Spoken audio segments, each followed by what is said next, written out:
Bonjour à tous. Alors une nouvelle vidéo aime la vie pour parler d'une opinion personnelle qui du coup n'engage que moi, qui est la suivante. Je pense que le mot anti-vax est grosso modo employé à tort, souvent pour labelliser, étiqueter des gens et pouvoir finalement les stigmatiser, expliquer que ce seraient des idiots et des gens contre la science. Alors je vais essayer d'exprimer dans cette vidéo pourquoi est-ce que rationnellement j'en suis arrivé à cette opinion-là.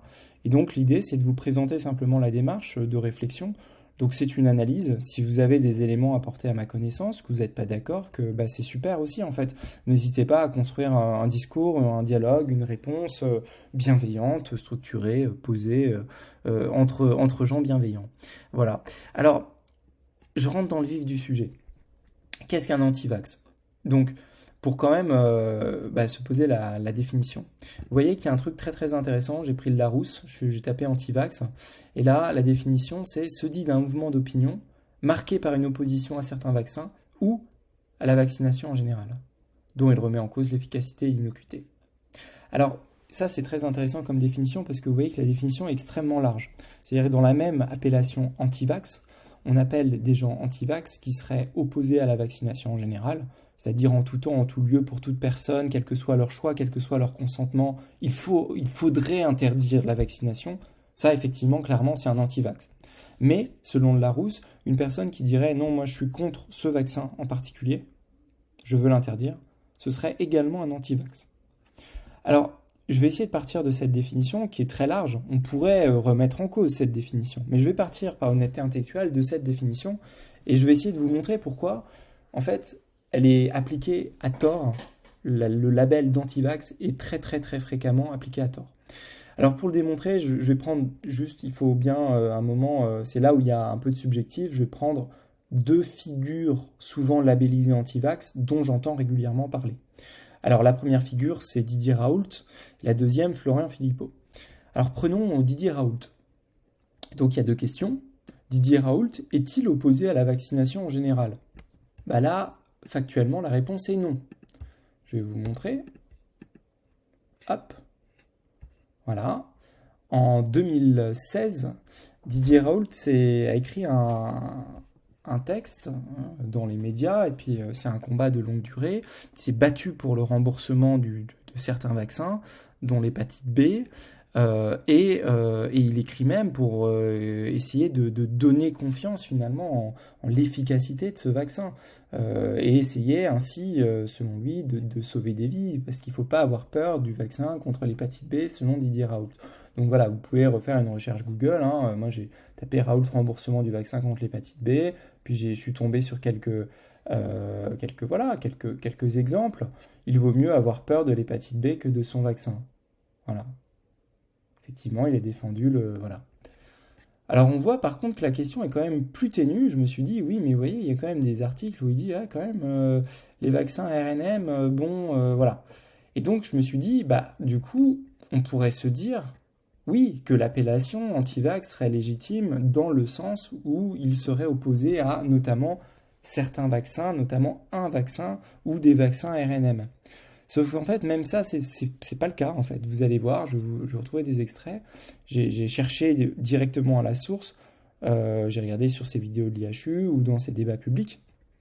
Et vous allez voir qu'il est très très clairement en faveur de la vaccination, même de ces vaccins RNM, dans certains cas. Deuxièmement, c'est que les gens obèses, c'est-à-dire Alors qui est voilà. en face de moi. Si c'est une personne qui est pas en surpoids, obèse, pas obèse, c'est-à-dire vraiment obèse, maladie, je dirais vaccinez-vous parce que les gens comme vous qui attrapent la maladie en meurent. D'accord.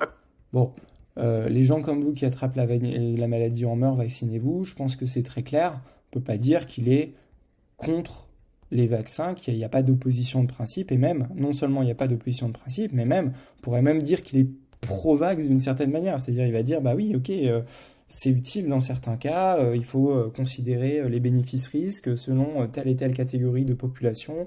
Donc voilà, faisons ça de manière mesurée, ciblée, scientifique, calme, etc. Donc, clairement, on ne peut pas dire que Didier Raoult soit anti-vax. C'est faux de dire que Didier Raoult est anti-vax.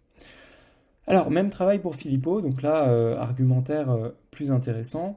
Donc opposé à la vaccination en général, donc ça c'est le cas le plus facile. Vous voyez que si j'arrive à prouver qu'il n'est pas qu'il n'a pas d'opposition de principe à la vaccination ARNM, a fortiori, il ne sera pas opposé en général à tous les vaccins, puisqu'il n'a pas d'opposition de principe à un vaccin, le vaccin dont on parle. Alors, je vais vous donner cet exemple-là. Donc, j'ai fait un peu quelques recherches. Vous pouvez trouver sur sa... Alors, qu'est-ce que j'avais trouvé? J'avais trouvé une vidéo, justement, où il débattait sur le plateau de TPMP. Et là, c'est intéressant. Vous allez écouter cet extrait. Non. Et vous direz pas vous faire... Alors, là, du coup, Cyril Hanouna Ça fait plein de fois que je vous le demande. demande s'il est vacciné. Non, ça n'a pas changé depuis la dernière fois. Vous n'êtes toujours pas vacciné? Non. Et vous direz pas vous faire vacciner. Alors, après, moi, je suis clair, je suis pour la liberté vaccinale. Donc, il dit que lui, à titre personnel, n'est pas vacciné, mais qu'il est pour la liberté vaccinale. Donc ça, c'est une thématique qui revient très très souvent, hein. Les pancartes liberté, liberté, liberté, liberté dans son mouvement, c'est des choses qui reviennent assez fréquemment.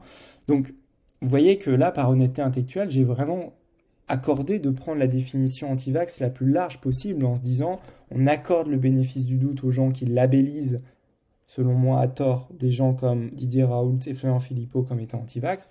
Donc, il faut au moins m'accorder le fait de faire dans la nuance. De la même manière que j'ai accordé aux personnes qui la nuance et la largeur de la définition anti-vax. Eh bien, dans la nuance, une personne qui défend la liberté d'un vaccin ne peut pas être opposée à ce vaccin, ne peut pas avoir d'opposition de principe à ce vaccin. En effet, si vous défendez la liberté par exemple, de se faire vacciner, donc vous défendez la capacité des gens à le refuser, mais vous défendez aussi la capacité des gens à l'accepter et à y avoir accès. C'est-à-dire, ils considèrent que si moi je souhaite me faire vacciner, je dois pouvoir avoir accès à ce médicament. Ce qui n'est pas du tout le cas. Pour donner une comparaison, prenons l'exemple du cannabis. Eh bien là, il y a des anti-cannabis et il y a des pro-liberté. Il n'y a pas de pro-cannabis. Il y a personne qui dit c'est génial, il faudrait que tout le monde prenne du cannabis. Et donc vous voyez qu'en fait, les anti-cannabis disent il faut interdire le cannabis. Si vous remplacez cannabis par vaccin, ben en fait, vous avez personne qui dit il faut interdire le vaccin. Vous avez des gens qui disent il faut laisser les gens libres, c'est un acte médical, le vaccin, hein, pas le cannabis, qu'on soit clair.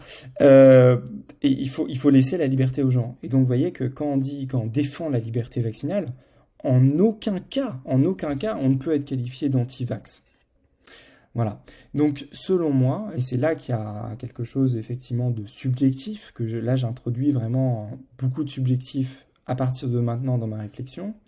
Selon moi, l'utilité de qualifier avec erreur quelqu'un d'anti-vax, c'est soit un abus de langage, tout à fait inoffensif, je pense que c'est le cas le plus fréquent dans la vie quotidienne, mais c'est, je pense, quand même utilisé et instrumentalisé par des gens qui sont conscients que si je labellise mon adversaire politique comme un anti-vax, je vais pouvoir l'assimiler à des gens opposés à la vaccination en général, c'est-à-dire en tout temps, en tout lieu, quel que soit le contexte, quel que soit le vaccin, quelle que soit l'époque, quel que soit le profil, quel que soit le bénéfice-risque. Et donc, je vais pouvoir en fait assimiler mon adversaire, un adversaire parfois scientifique, intelligent, rationnel, crédible, à des gens qui vont défendre des opinions beaucoup moins argumentées ou même parfois peut-être loufoques, complètement loufoques. Voilà, donc ça c'est vraiment une analyse personnelle et subjective. Néanmoins, comme vous le voyez, il y a une démarche qui me semble quand même assez infaillible pour dire que non, on ne peut pas comme ça à tort qualifier les gens d'anti-vax. Et donc à titre personnel, dorénavant, je vais essayer dans ma vie personnelle de dire, de refuser cette appellation d'anti-vax. Non, il n'y a rien d'anti-vax dans ma démarche. Rien du tout. Voilà, écoutez, j'espère que la vidéo vous a plu. Si ça vous plaît, n'hésitez pas à liker, à vous abonner, ça nous fait remonter dans les algos et du coup, ça nous permet de gagner un peu en visibilité. Voilà, merci beaucoup et à